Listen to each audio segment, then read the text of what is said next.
You can be scrounging around Welcome to cloud life. It's crazy. What does that mean? I mean, I know It means that what you have theoretically is in the cloud, but if you stop subscribing to that cloud, you're gone. I mean, you can download, right? Like, you can download some of it. Some of them give you the opportunity to save it on a hard drive, but obviously, even that takes up a lot of space. Now you've got to add to it. Kids don't make cassettes anymore. It's crazy town. Although you can buy vinyl. You can still buy vinyl, and I'm glad that it's having a little resurgence. But it's just frustrating to me because the more you look at all the moving pieces to this, the more you're like, you're just trying to get over on everybody. And the corporate and the executives, like Bob Iger, obviously the president of Disney, clearly genius with some things, but basically called the actors and the writers selfish the other day. And it was like, my man, what was your bonus? Like, what was your golden parachute when you left? And how much did they pay you to get you back? And your company has lost billions, right? But you're paying people 13 cents per episode. You know what I mean? Somebody got -1. They all started posting. Did you see these threads over the weekend? They all started sharing what their residual checks looked like. And it was horrifying. Like, I felt bad for them. And I think a lot of us sit back and think every actor is a Brad Pitt who owns, a French chateau and is making wine. And it's like, nah, most of them are not. There's 160,000 members or something like that, right? Of SAG-AFTRA. It's a lot of people. And it's just, it's wild to me because I feel like, once again, you know what it reminds me of? It reminds me of the stupid stimulus packages that we got during COVID. I mean, these people negotiated these deals when they had it. I thought this whole thing was over the new AI crap they're trying to do. But these people all negotiated these contracts when they walked out. Before they walked on that stage, they knew what they were getting. You can't walk onto you can't make a contract, walk out, act, do whatever, do your job, and then come back 2 years later and go, I need more money. That's what that is, though. Like, you're paying for people. You're paying for people's likenesses. That's why when you join SAG-AFTRA, like, that's the whole deal with that. Like, people have gotten residual checks since the beginning. Well, I don't want to say since the beginning of Hollywood, but for a long time. But they were negotiated before they did. I get that, but then they just went and added a bunch of.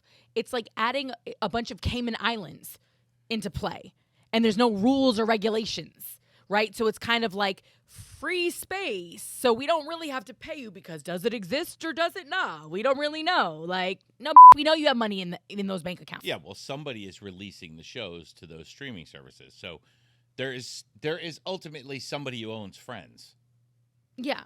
So they have to release it to that streaming service. So if they're not working on the actor's behalf, let's just put it like this. Maybe the actor signed a thing that says, okay, you get 1% or 1/10 of 1% of all the revenue generated by this show in syndication. Yep. So the executive says, okay, I'm going to sell this show to Hulu for $1. You get 1/10 of 1% of that dollar. I get that, but this is not a new situation. And the problem is when you shoot a show for a Netflix, and then in a cost-cutting attempt, they cancel it after one season, and then they don't sell it into syndication anywhere else. So it's like now you put all of this work and this time and this effort into a program, like from a writer's perspective, from a producer's perspective, from an actor's perspective. Before, when you were shooting things for studios or whatever, there was always somebody that could buy it. Now you have all of these independent platforms creating content, and when they no longer want to pay, like they're on record as saying it, when they don't want to pay the residuals, they just pull the content from the platform. And so it's kind of like it's just nasty business because for fans of that show, sometimes that's the show that you tuned in to watch. I get it, but some shows suck, but there's still people who like them. Mm-hmm. Shows die off all the time. But Lenny, why did HBO end Game of Thrones? Before, like when it was network television, there was a marker that meant you could make it into syndication. It was usually 5 seasons. Once you had 5 seasons under your belt, you were 100 episodes, you were normally qualified for syndication. Like, so you were like, all right, bet. And that's why you'd see a lot of shows that would stop at season 5, season 6. You have Cheers. Again, you have the Cosbys. You have Friends that go 9, 10 seasons, but that was a rarity. Most would stop as soon as they were eligible for syndication because everybody was happy, and then you could go on and do a new project, right? This is a different situation when you're doing original content. It's like, the folks that worked for HBO. HBO has always created phenomenal original content, right? And they pretty much give you access to it. I haven't seen them pull too much original content. Like The Wire's still up. I'm talking about some of their shows that go back to kind of when they first started making their own programming. Because they don't have to pay residuals on that, I don't think. If it's on their network. I would find that very hard to believe. But I will also say this. They hire the same actors a lot. Once you get into an HBO show, it's almost like getting residuals, right? Like once you're on a hit show for HBO, you're almost guaranteed to get another check from HBO because they're going to hire you back. They hire great talent. They hire great writers. They use a lot of the same people. Once you've produced a show on that network, they're usually going to give you another deal. They're very good, I think, at what they do.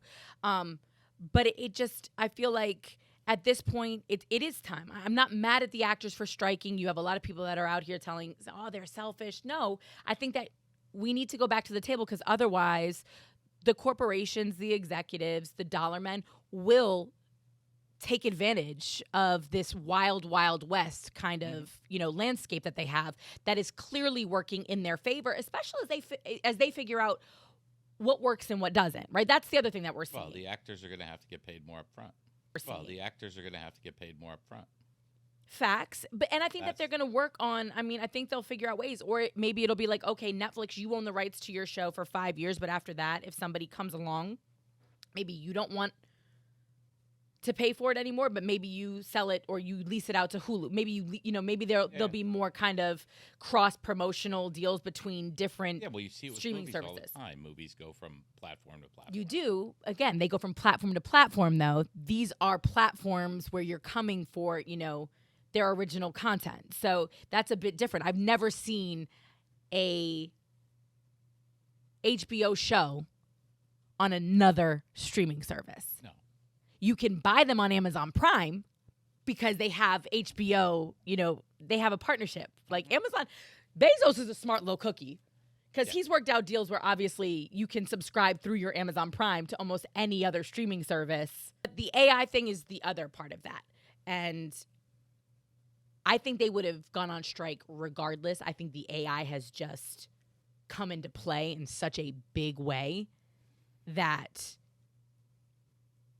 it feels like, again, the Hollywood suits are trying to capitalize, and they're using that as a leverage play, which we talked about when we had our AI conversation a few months ago. That's kind of scary, Len, because everything we talked about in that particular podcast episode, we've already started to see come into play or come to fruition.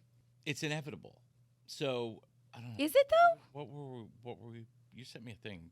We were talking about the actors getting their whole persona. Yeah, their likeness. They want to scan their likeness, and then that way, and by they, that's the studios. That way, they can use them in perpetuity. They can use them for forever without paying them. So they want to scan them one time, and then they have access, and they own their likeness forever. And they really want to do it not so much with the principals, but with a lot of the kind of the extras. Do you think that there's not going to be a line of actors waiting for that first paycheck and saying, "F it, you can own me, but pay me now"? I mean, they're not asking them to scan it in for free.